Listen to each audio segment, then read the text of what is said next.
Aujourd'hui, j'aimerais parler de quelque chose qui est très intéressant. Quelque chose qui est l'une de mes préoccupations principales depuis que j'ai commencé les études, donc depuis un mois et demi à peu près. Je stresse depuis le début de mes études par rapport à une seule chose, le temps de mes études. C'est-à-dire les études sur les 3 ans.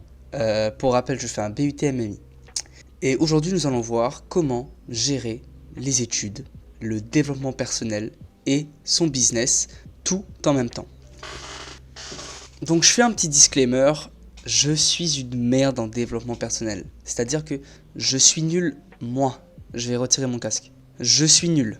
C'est-à-dire que je ne suis pas l'exemple à suivre. Je suis vraiment nul, je vais pas dire ce que je fais, mais je dors pas tous les jours, j'ai pas tous les jours 8 heures de sommeil, je médite pas tous les jours, j'écris pas tous les jours dans un journal, je ne lis pas tous les jours, je ne fais pas du sport tous les jours. Je suis vraiment une merde. Pourtant, je pense que je suis quand même au-dessus de pas mal de gens. Mais je suis toujours une merde. Je dis que je me sens au-dessus des gens parce que j'ai un problème, je me sens toujours au-dessus des gens, j'ai un ego surdimensionné. Ça n'a rien à voir avec cette vie. Donc, je fais juste ce petit disclaimer pour dire, voilà, by the way, j'ai juste fait une petite liste, comme à chaque fois, de... Voilà mon script, voilà mon petit script pour cette vidéo. Donc, voilà, je suis pas le meilleur dev perso de la Terre, je suis vraiment nul, et voilà. Disclaimer, je suis une merde en développement personnel et je ne suis personne pour vous apprendre quoi que ce soit. Mais je vais vous partager quand même. Donc comment gérer école, études, business et développement personnel. Chose que moi-même je n'arrive pas à faire. C'est pour ça que je fais cette vidéo. Mais aujourd'hui je vais vous expliquer. Donc numéro 1 en gros, le développement personnel est plus important que tout. C'est-à-dire que je préfère que vous écrivez dans un putain de journal avec une tête de lama. Donc vous écrivez vos journées comme je le fais. Voilà. Alors je l'ai commencé à le faire. Je le faisais déjà avant pendant une période de monk mode que j'avais en mars. Et que j'ai un peu perdu du coup. Et que j'essaie de vous revoir. Donc là je recommence. J'écris pas mes journées. Qu'est-ce que je raconte? Juste je fais du journaling. Je raconte juste soit ma vie, soit mes émotions, etc. Et c'est très important. Mais aussi écrivez vos journées. Alors écrivez ces journées, ça aussi je le faisais durant ma période de monk mode. Mais c'est quelque chose aussi que je fais toujours et que j'ai arrêté. Alors j'ai arrêté quand? J'ai arrêté depuis 3 jours, quelques jours. En fait j'écris plutôt ma semaine le week-end. Et franchement... Voilà, ce mois-ci, le mois de septembre, j'étais aussi en monk mode un peu moins intense que le monk mode de mars. Mars c'était pour réviser le bac de français, enfin le bac en général en fait. Et j'étais vraiment en monk mode où j'avais 4 heures de deep work, mais c'était vraiment du deep work de 4 heures. Et je me levais à 5 heures, non, 6 heures. Et j'avais une routine, je méditais 5 minutes. J'allais dormir le soir à 22 heures exactement, alors... un peu avant, non, un peu 22 heures, mais j'allais dormir sans téléphone, et ça c'est important, c'est-à-dire que je n'avais pas mon téléphone à côté de moi, et il était plus loin et tout, et du coup je m'endormais pas avec mon téléphone, alors que maintenant il me faut obligatoirement une vidéo pour m'endormir. Aujourd'hui je dors à côté de mon téléphone, parce que je n'aime pas le silence. Après je dis que c'est l'excuse parce que mon voisin fait beaucoup de bruit, putain je saigne, nique sa mère, j'en peux plus.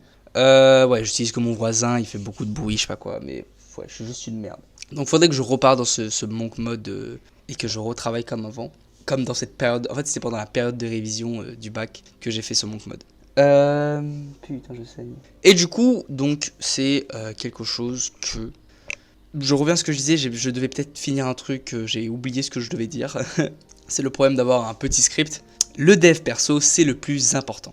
Donc je préfère que vous écrivez dans un journal que vous allez à l'école. Voilà. C'est plus important de méditer, de faire du sport, de dormir 8 heures que d'aller à l'école.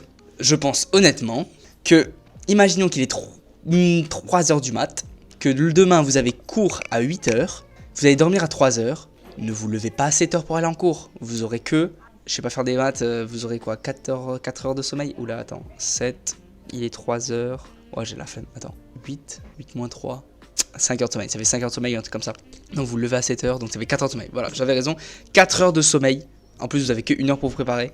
Non, n'allez juste pas à l'école, réveillez-vous, je sais pas moi, à 10 heures, ayez vos 8 heures de sommeil et n'allez pas à l'école. Alors oui, alors non, alors c'est pas ça qu'il faut écouter, c'est plus allez dormir plus tôt. Bande de fils de pute, n'allez pas dormir à 3 heures du matin. Mais voilà, il faut avoir des priorités, genre qu'est-ce que tu fous? Alors si tu vas dormir à 3 heures du matin, ta santé mentale est mauvaise, et comme je l'ai dit, le plus important c'est la santé mentale. Le sommeil aussi est important, Mais la santé mentale est plus importante que le sommeil, même si ça c'est dedans en fait, ça ne veut rien dire. Bref, c'est plus important que tout. Faites du sport, par exemple, et c'est connu, par exemple mon frère, je connais des gens, ils étaient dispensés de l'école parce que ils faisaient du sport. Genre, il y avait une fille dans mon école, je sais, elle voulait devenir championne de natation ou je sais pas quoi. Et en gros, elle allait pas en cours pour s'entraîner. Vous vous rendez compte? Ça c'est le dev perso. Et le truc c'est que elle a le droit, parce que l'école approuve, elle dit ok, elle veut être championne de natation, l'école a accepté qu'elle rate les cours de musique et d'art plastique qui ne sert à rien. Et genre, pour s'entraîner, vous vous rendez compte? Donc là c'est vraiment dev perso au max. Putain les gars, je sais pas si ça passe ça sur... Bah ça va, on disait pas trop, ça passe sur YouTube. Les gars, c'est très important. Le développement personnel, c'est le plus important. Maintenant, gérer ça en même temps que ses études, comme je vous ai dit, ben voilà, vous faites passer ça en premier, dans le sens où je préférais que vous écrivez dans votre journal que vous faites vos devoirs. Bien sûr, faites vos devoirs, mais ça va après, tu vois, ça va après. Faites votre séance de sport et après faites vos devoirs. je sais pas pourquoi je dis ça, mais franchement, moi c'est comme ça que je vois les choses. Maintenant, le business rentre en jeu. Alors, cette vidéo traite de 3 choses, donc le dev perso, le business et les études. Comment je place ces 3 trucs dans mon ordre de priorité? Alors, vous avez dû le comprendre, le développement personnel sera en première position. C'est sûr, le développement personnel sera en première position. Qu'est-ce qui vient en deuxième position maintenant? Les études ou le business, et ça dépend. Donc là, c'est la deuxième partie qu'on va parler. Qu'est-ce qui est plus important entre votre side business, donc moi par exemple c'est le montage vidéo, et les études? Eh bien, tout dépend de vos études et de vos envies. Exemple, on va prendre l'exemple de moi parce que je n'ai pas d'autres exemples de personnes qui ont fait ça. Imaginons que vous voulez ouvrir votre propre business. Imaginons que vous voulez devenir auto-entrepreneur. Habituellement, c'est quelque chose qui ne nécessite pas forcément d'études, tu vois. Nécessite, si, d'études pour apprendre, mais de diplôme, parce que c'est ton entreprise à toi et que tu vas pas te demander un diplôme à toi, tu vois. Mais vous faites quand même vos études pour avoir cette sécurité du diplôme. Au cas où, tu vois. Ça, c'est littéralement moi. Je fais mes études au cas où. C'est une sécurité au cas où le business ne marche plus, au cas où le business ne marche pas, parce qu'il a jamais marché en fait. Enfin, s'il a un peu marché, 300 € par mois, désolé, mais c'est pas assez. Écoutez, j'ai plein de projets et tout, ça arrive et tout, mais tout ça, je l'ai dit dans les autres vidéos, donc allez le regarder. Qu'est-ce que je disais? Donc, le business, il sera plus important pour moi, parce que ces études-là ne sont pas prioritaires pour moi. Moi, mon but, c'est d'être auto-entrepreneur, pas d'avoir un diplôme et de travailler pour quelqu'un. Donc, le diplôme, c'est une sécurité. C'est un plan B. Voilà. C'est mon plan B. Les études, c'est mon plan B. Le diplôme pour avoir un travail où le diplôme est nécessaire, parce que le travail que je veux faire, le diplôme n'est pas nécessaire. Habituellement, dans le domaine de l'audiovisuel, le diplôme n'est pas nécessaire. En soi, on va pas se cacher, les gars, dans le domaine du montage vidéo, de l'audiovisuel, du cadrage, allez, peut-être le cadrage, mais dans le domaine comme ça, désolé, mais les études, pas les études ne servent à rien, mais le diplôme n'est pas utile. C'est ce que tu sais faire qui compte. C'est ce que tu peux faire qui compte. Tu es musicien, tu vas pas faire des études de musique et être nul. C'est pas le diplôme de musique qui va te faire devenir connu, qui va te faire être accepté, truc. Il faut être bon, il faut juste être bon et être connu. C'est pour ça que dans ce domaine-là, franchement, c'est pas important toute cette merde, le diplôme. Mais bon, c'est une sécurité. Et en France, voilà, un petit bac plus 3, ça fait quand même plaisir. C'est inutile, mais voilà, je le fais tranquille. Je cherche pas à avoir la meilleure moyenne, je cherche juste à avoir le diplôme. Je veux juste pas être défaillant parce que mes parents m'ont pas envoyé en France pour rien et je suis là pour les études. Voilà, je suis en France ici pour les études. Je suis là en France pour les études, je suis venu pour ça. Là, je suis dans cette pièce, parce que je suis là pour mes études.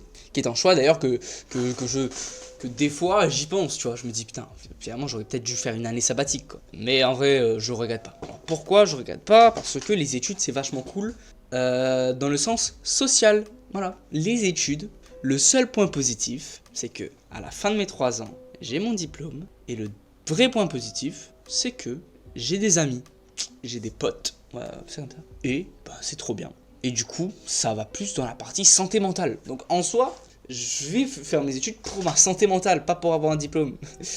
La santé mentale, c'est de voir des gens, tu vois. Voir des gens dans une salle de classe, etc. C'est bon pour la santé mentale. C'est tout. Voilà pourquoi j'aime bien les études. Pour voir des gens. rencontrer de nouvelles personnes, avoir des expériences, etc.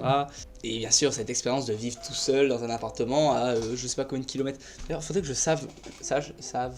je sache le nombre de kilomètres entre Maurice et la France. 11 000 kilomètres. Voilà, ouais, je suis à 11 000 kilomètres de mes parents pendant un an, quoi, tu vois. Alors, c'est une expérience à avoir, tu vois, ça va m'apprendre des choses et ça va me changer les idées.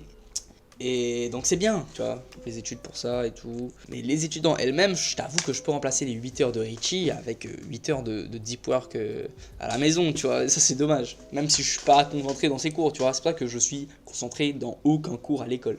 Et c'est ça un peu le problème. Et j'ai peur d'être défaillant. Ah non, c'est 10 000 km. Ouais, bah je vais dire 10 000 km. 10 000 km de mes parents. Je croyais que c'était 1000 km, mais en fait c'est 10 000. Waouh, ça fait beaucoup. 10 000 km. Donc c'est une expérience et voilà. Donc c'est ça un peu ce que je voulais dire dans cette vidéo. Donc le business, ça passe en second pour moi. Maintenant, imaginons que vous êtes, vous faites un truc où le diplôme, genre vous êtes médecin quoi, vous voulez être médecin. Bien sûr le diplôme c'est ce qui fera ta vie, tu vois.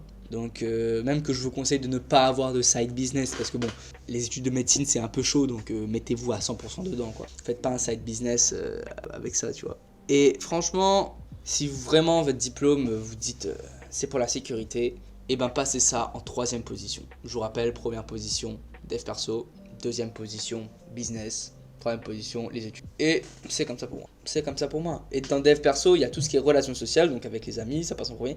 Sauf peut-être les soirées. Là, disons qu'il y a une pote à moi qui me dit de venir, de sortir avec elle, et c'est des potes à elle et des trucs. Ah, disons que j'en ai un peu rien à foutre. J'ai la flemme là, je suis bien chez moi, ce soir j'appelle ma copine et tout. Voilà, en plus je suis déjà en couple, tu vois. Si vous n'êtes pas en couple, allez-y, peut-être allez-y, tu vois. Allez-y, moi je suis en couple. Je vous dis pas que c'est pas parce qu'on est en couple qu'on peut pas s'amuser avec des potes, mais j'ai pas d'objectif. C'est vrai que j'ai pas d'objectif, c'est que je cherche pas une meuf, tu vois. Je cherche pas une meuf. Habituellement tu sors en boîte, tu sors en truc comme ça pour trouver des meufs. C'est pas ce que je cherche, donc je m'en bats un peu les couilles. Mais après non, c'est pour s'amuser aussi, mais c'est pour... Bref, voilà. Je suis dans le dev perso. Et bon, il faut quand même profiter donc de sa vie sociale, etc. Juste, j'ai un peu la flemme. Mais voilà, donc les études vont plus dans le côté du dev perso, dans le dev social, etc. Mais voilà, donc socialement parlant, voilà, ça va être un truc. Travaillez sur vos projets, méditez, journalez, lisez des livres aussi. Il faudrait que je lise ce putain de livres. Et il faudrait que j'arrête de dormir avec mon téléphone. Et que je reprends mon habit tracker. Et que je fasse peut-être un peu plus de sport. Peut-être passer à 3 sports la semaine au lieu de 2. Parce que là je fais juste de la boxe et de la course à pied. Aujourd'hui je fais une randonnée, c'est incroyable. Qu'est-ce que je raconte? On s'en bat les couilles de ma vie. J'ai l'impression que là je parle juste sur un disque dur qui va être sur mon PC. Comme j'en ai plein, j'ai des milliards de vidéos de moi qui parlent comme ça. C'est vraiment celle-là, la différence c'est qu'elle va sur YouTube. Donc je vais essayer de pas trop raconter ma vie. Mais ouais, peut-être passer à 3 sports par semaine parce que 2 sports c'est pas assez. Et je vais essayer d'améliorer ma santé mentale en améliorant le développement personnel. La santé, et en plus ça aura un impact sur les autres trucs, ça aura un impact sur mes relations sociales, ça aura un impact sur mes business, mon business, et ça aura un impact aussi sur peut-être les études. Même si voilà, je vais juste essayer de pas être défaillant parce que je trouve que je suis pas assez investi dans mes études du coup, comme j'ai mis en troisième position. Moi je veux juste pas être défaillant, je veux juste avoir mon diplôme, j'en ai rien à foutre du reste. Mais je fais pas mes études pour rien, comme je vous ai dit, je fais juste pour la relation sociale, etc. Même relation sociale avec les profs, hein, les profs aussi, je m'entends bien avec eux et tout. Juste, j'essaie de travailler le moins possible. Voilà. Seconde année, à ce qui paraît, c'est vraiment... T'as 2 fois moins de cours et c'est bizarre. Mais à ce qui paraît, t'as toujours autant de travail. Écoute, moi j'ai hâte d'être dans la deuxième année, mais en ce moment, je suis très bien là où je suis. En fait, le truc qu'il faut pas confondre, c'est que... Mes parents me disent souvent, ah, tu vois, là en fait, t'as l'impression qu'on m'entend parler, c'est juste, j'ai hâte que mes 3 années se finissent, comme ça je peux me lancer les trucs. Je suis pas là à attendre que les 3 années soient finies, tu vois. Je vais profiter de ces 3 années pour les relations sociales uniquement. J'en ai rien à foutre des études. Je n'apprends rien. Alors attends, je vais vous dire un truc, je n'apprends rien. Non, attends. Pour l'instant, je n'ai rien appris. Peut-être en marketing, c'est là que je vais le plus apprendre, je pense. Mais en montage vidéo, j'ai rien appris. Parce que je suis monteur vidéo. En Photoshop, je n'ai rien appris. En cours de dessin, on n'apprend pas grand chose. On a appris 2-3 trucs sur l'audiovisuel, les grands plans, sous-plans, arrière-plans, les fils de pute. C'est pas comme si je suis con. Il y a qu'en allemand aussi que peut-être j'ai appris. Mais c'est tout. C'est tout. Et tu vois, c'est que les cours que comme ça, les cours d'allemand, où je suis vraiment investi, tu vois, parce que j'apprends un truc. Bon, par contre, les cours de marketing, ça me casse les couilles. Mais à ce qui paraît, en seconde année, troisième année, t'en as carrément pas. Donc, ouais. Franchement, c'est un petit moyen de faire une alternance en troisième année pour mon business à moi. Genre, j'aurais bien aimé me développer tellement que mon alternance se fasse avec moi-même et que je me sois mon propre patron. Ou même mes stages, tu vois. Faire mes stages chez moi. Ça, il faudrait que j'embauche quelqu'un, que je le fasse être boss de la société pour qu'il m'engage, qu'il fasse mon rapport de stage. Parce que je crois que je peux pas le faire à moi-même. Mais ouais, embaucher quelqu'un, le faire passer patron, le faire être mon boss de stage. Un peu comme en gros Kevin Tran a fait avec son frère. Kevin Tran était en alternance ou en stage, je crois, chez Le Rire Jaune. Et c'est son entreprise à lui du coup. Et en gros c'est son frère. C'est pour ça qu'il fait à un moment dans une de ses vidéos une blague dessus. En mode lui avec un fusil sur la tête de son frère en mode mets-moi 20 là, 20 là, 20 là. C'est lui son chef de stage. Ou je crois que c'est son chef d'alternance. Mais en gros c'est trop bien, tu vois, genre son alternance c'est chez lui, tu vois. Enfin c'est son métier à lui. Donc c'est ça qui est bien, tu vois. Et si je pourrais faire ça, ce serait cool. Bref, j'ai un montage à faire. Là, je vais juste monter cette vidéo avec Premiere Pro. Parce que oui, je vous rappelle qu'il faut que j'apprenne Premiere Pro. Pas maintenant, c'est pas le moment qu'il faut que j'apprenne Premiere Pro. Habituellement, c'est après les vacances, dans 2 semaines que je vais commencer à apprendre Premiere Pro. Mais je suis trop excité. Là, je viens de découvrir des trucs de fou qui permettent de faire des montages ultra rapidement avec les sous-titres automatiques. Je sais pas s'il y aura les sous-titres dans cette vidéo, mais s'il y en a, c'est cool. Peut-être les zooms aussi, j'ai trop envie de faire des zooms, tu vois. Mec, je suis trop content, je suis trop hype par ce putain de Premiere Pro, c'est incroyable. Et je vais craquer, je vais essayer d'avoir la version bêta, peut-être l'acheter et tout, parce que là, ils ont mis le AutoCut. Ils ont mis le putain de AutoCut. Il y a le plugin aussi que Mathis m'a envoyé. Mathis, le pote à moi, m'a envoyé. Il m'a envoyé. Mais vous savez pas c'est qui Mathis, ça me casse les couilles, parce qu'en fait là, je suis en train de raconter ma vie comme si c'était une vidéo. Voilà, bref, j'arrête de parler. Les gars, j'ai un montage à finir. Je vais essayer de monter cette vidéo en 10 minutes. Et on se dit à la prochaine, les potes. C'était Raphaël. Ouais, abonnez-vous et lâchez un like. Et partagez la vidéo. Non, c'est faux. Partagez pas cette vidéo, elle est gênante. J'espère que personne tombera dessus, mais en même temps, j'espère que tout le monde tombera dessus. Terrifiant.